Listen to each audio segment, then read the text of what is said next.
Hello, good day to everyone and bago tayo magsimula, welcome back to my channel at nais ko po sanang batiin ang lahat sa inyo ng Merry Christmas. Sana lahat tayo ay magkaroon ng panibagong biyaya sa darating na 2021. At ngayon, tuloy-tuloy tayo sa ating pagluluto. Ang iluluto natin ay ang pineapple chicken, pero meron naman tayong panibagong twist. So makikita natin dito kung paano iluluto ang pineapple chicken. Okay, let's go.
Tapos na tayo sa pagluluto ng pineapple chicken.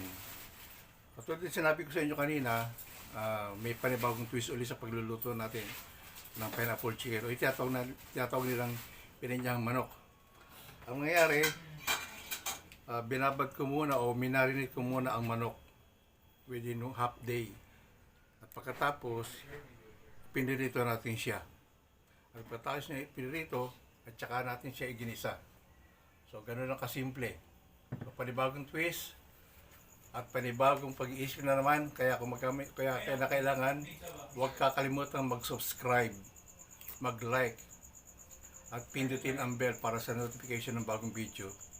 So, hanggang dito na lang. Muli, bumabati kami sa inyo na isang maligayang Pasko sa inyo lahat. Good day everyone and God bless. Bye. Yay.